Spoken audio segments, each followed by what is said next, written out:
Shabbat Shalom.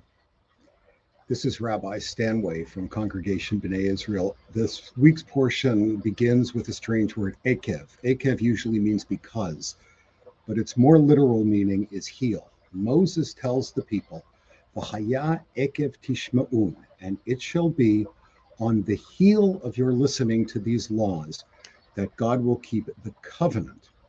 It's a strange image, not the head, not the heart, but the heel, the lowest, most trodden upon part of the body, as if to say it isn't the lofty commandments that prove our faithfulness, but rather the small, unglamorous, everyday ones, the ones we walk on, the ones under our feet. And this is exactly where the portion Eikev takes us. Not long ago was the thunder of Sinai and the drama of the golden calf, the giving of the law, of the sacrifices, and the chaos that runs through the book of Numbers. But now, Moses, who knows his life is coming to an end, gets practical and directly to the point. And right at the center of that practicality sits one of the most quietly radical passages in the entire Torah. In Deuteronomy chapter 10, it says, "Circumcise therefore the foreskin of your heart and stiffen your neck no more, for the Lord your God is a God of gods and Lord of lords, the great, the mighty, and the awesome God, who shows no favor and takes no bribe, but executes justice for the orphan and the widow and loves the stranger, giving them food and clothing. You too must love the stranger, for you were strangers in the land of Egypt." I want to point out something that Moses has just done, and it's extraordinary.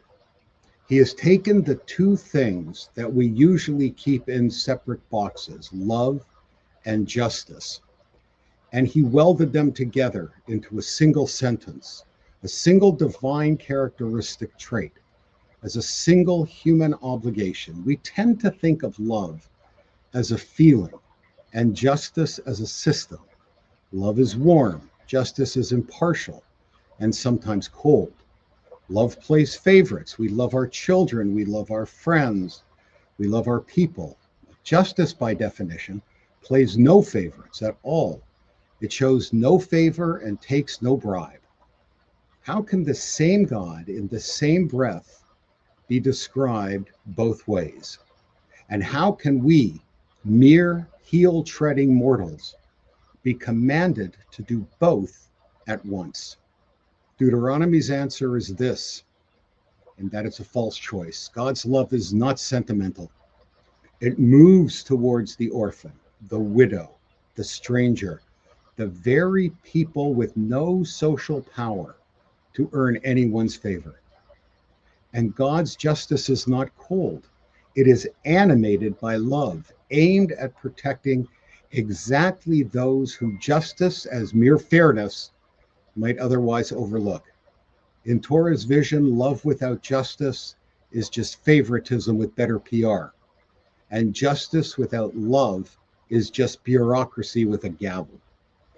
The two only become holy when they are fused, and then comes the turn that should stop us cold. You too must love the stranger, for you were strangers in the land of Egypt. Moses doesn't appeal to abstract ethics. He appeals to memory.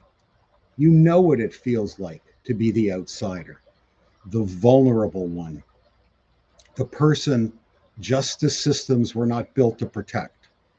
So you, precisely because of that memory, carry the obligation to build a world where the orphan is fed, the widow is defended, and the stranger is loved, not merely tolerated.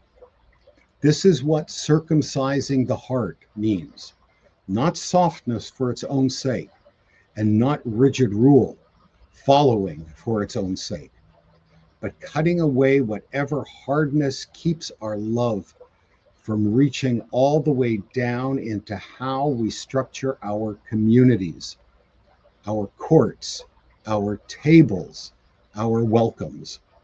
Eikev on the heel, not in the mountaintop, not in revelation, but in the daily unglamorous heel tread of how we treat the vulnerable person in front of us. This is where covenant lives.